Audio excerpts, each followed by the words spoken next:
Welcome to Jiro Baba Blog.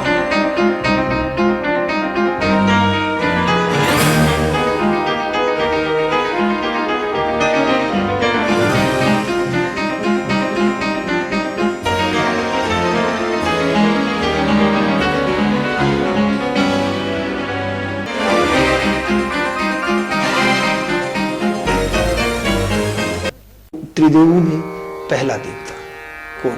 Brahma. क्या करते हैं ब्रह्मा? हम सब जानते हैं, निर्माण करते हैं, बनाते हैं। अब यदि ब्रह्मा जी को आपने देखना है अपने जीवन में, तो कहां देखेंगे? बचपन में, हमारे चाइल्डहुड में होता है हमारा निर्माण। मतलब जन्म से लेकर 25 साल तक की आयु। इस आयु में हमारे शरीर को पूर्ण आकार मिल जाता है। हम 1-1.5 किलो से 50-60 किलो के हो जाते हैं। हम 1-1.5 फीट से 5-6 फीट के हो जाते हैं। हमारी बॉडी को पूरी हाइट और वेट मिल जाता है। निरंतर हम बढ़ते हैं, ये निर्माण हुआ। यदि हमें अपने प्रथम देवता को देखना है अपने भीतर, अपने शरीर में, तो हमें अपने बचपन में उसका दर्शन हो सकता है। तो कहां बैठे हैं ब्रह्मा जी? कहां विराजमान है? हमारे बचपन में विराजमान है। एक छोटा सा उदाहरण मैं और लेता हूं कि यदि जिस प्रकार हमारा निर्माण होता है, मतलब जन्म से लेकर 25 साल तक की आयु, वैसा निर्माण यदि जारी रहे तो सोचकर देखिएगा, यदि 100 साल तक जितनी हमारी आयु कही गई, हमारा निर्माण वैसे ही जारी रहे, तो हम कितने फीट के हो जाएंगे? हम हो जाएंगे 25-30 फुट के। क्या कोई आदमी ऐसा देखा है आप लोगों ने? और यदि हमारा वेट निरंतर ऐसे ही बढ़े तो हम हो जाएंगे 200-300 किलो के, 400 किलो के। यदि कोई साधारण व्यक्ति आप लोगों ने देखा है ऐसा? नहीं। तो ये जो निर्माण का समय है ना, ये बचपन का ही है। एक और छोटा सा उदाहरण, कितनी सुंदर व्यवस्था, कितने सुंदर ढंग से बतलाया गया है हर हमारे जीवन के हर पड़ाव को। उनकी संगनी बताई है माँ गायत्री। गायत्री कौन है? शिक्षा की देवी, ज्ञान की देवी। गायत्री ज्ञान की देवी है ना।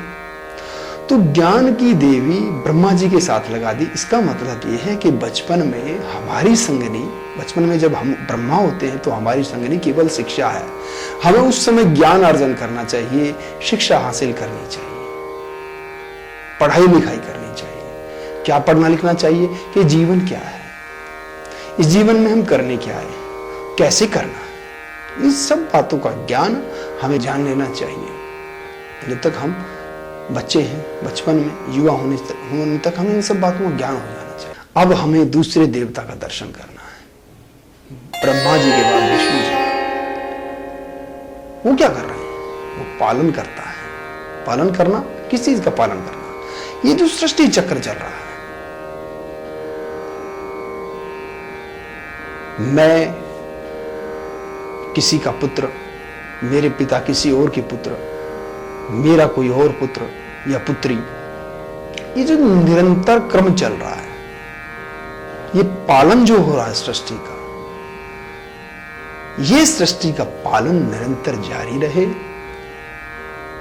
और ये हम शादी करें, हमारे बच्चे हों, उन बच्चों के बच्चे हों, ये जो नियम जो चल रहा है, ये नियम न टूटे।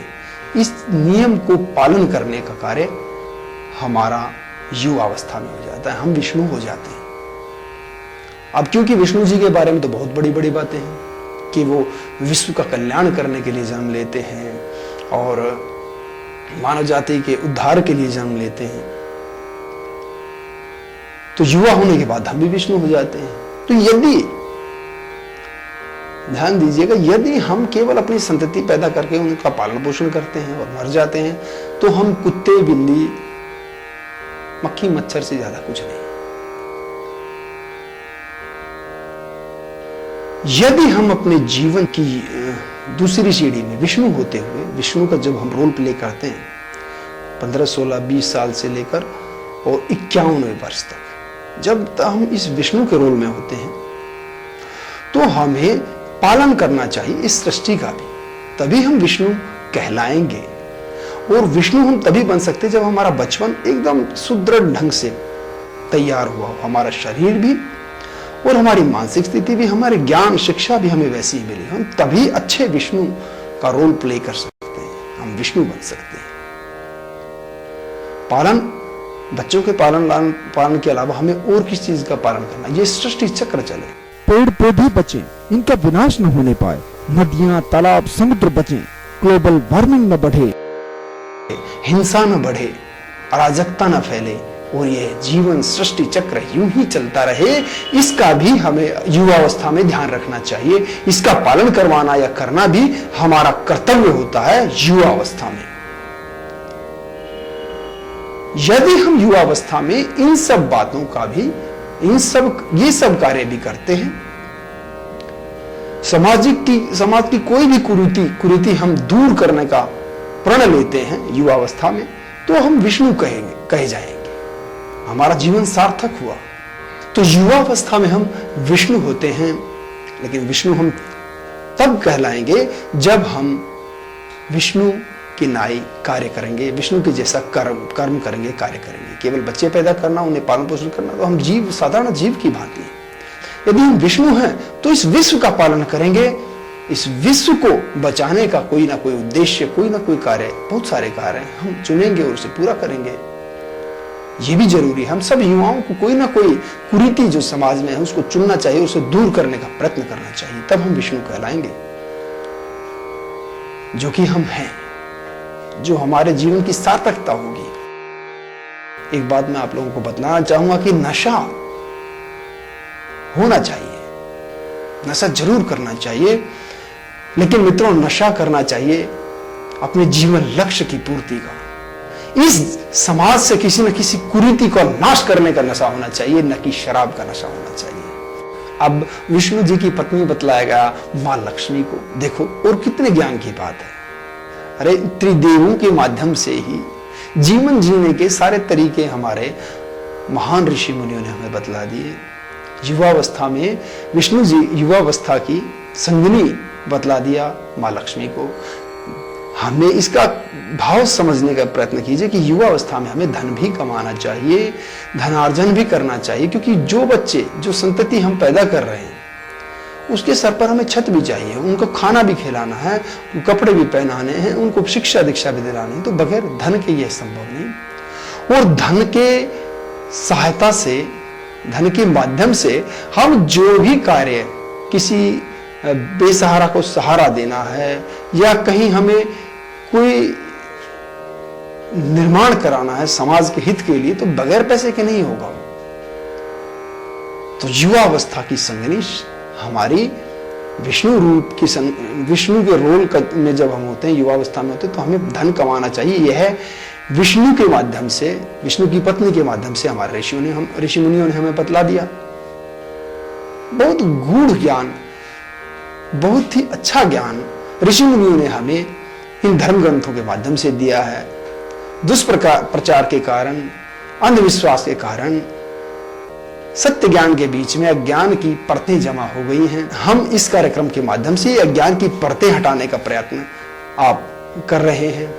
आप सब लोग सहयोग देंगे तो जरूर अज्ञान को दूर करके सत्य युग को, अज्ञान भरे कलयुग को दूर करके हम सत्य भरे सत्य युग को लेकर आएंगे।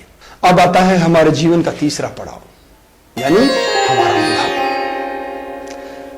ब्रह्मा विष्णु के बाद तीसरे देवता हैं महेश, यानी शिव शंकर।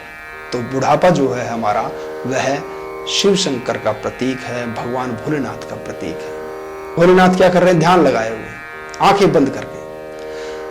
क्या समझाना चाहते हैं भोलेनाथ? अपनी मूर्ति के माध्यम से, अपने माध्यम से सारे संसार को त्याग कर एकांतवास में है, ध्यान लगाए हुए हैं। वो ये समझाना चाहते हैं कि तब बुढ़ापा हमारा आ जाता है तो हमें सांसारिक विषय वासनाओं से किनारा करना चाहिए, हमें ध्यान भजन में मन को लगाना चाहिए।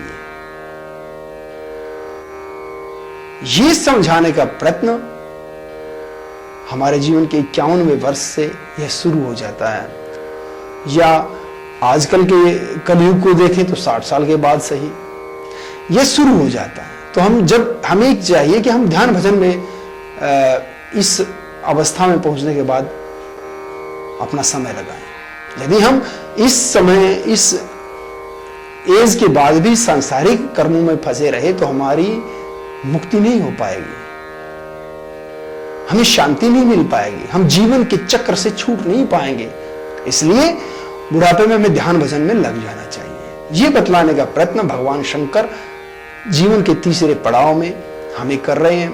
अब उनकी पत्नी को देखिए, कितनी सुंदर उनकी पत्नी बतलाई गई, मां शक्ति। मां शक्ति क्या कर रही है?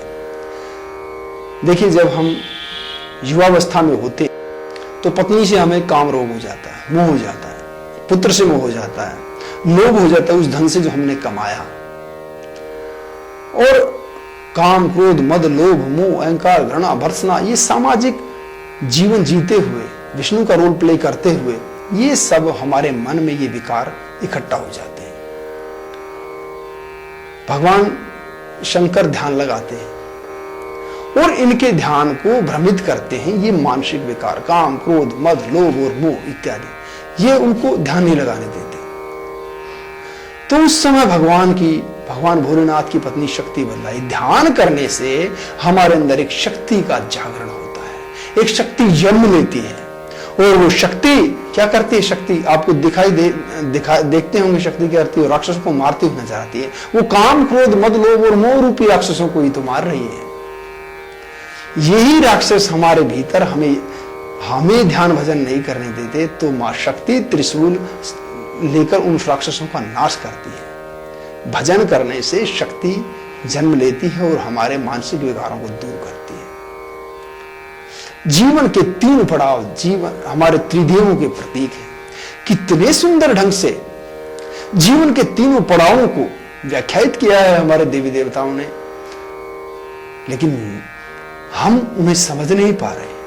अज्ञानतावश कहिए या शिक्षा का अभाव कहिए या गलत प्रकार की शिक्षा का पठन पाठन हम कर रहे हैं इसलिए कहिए, या सच्चे गुरुओं का अभाव है इसलिए कहिए, लेकिन हम इस अज्ञान को दूर करने का प्रयास निरंतर जारी रखेंगे अपने इस कार्यक्रम विश्व गुरु भारत महान के माध्यम से। जीरो बाबा ब्लॉग।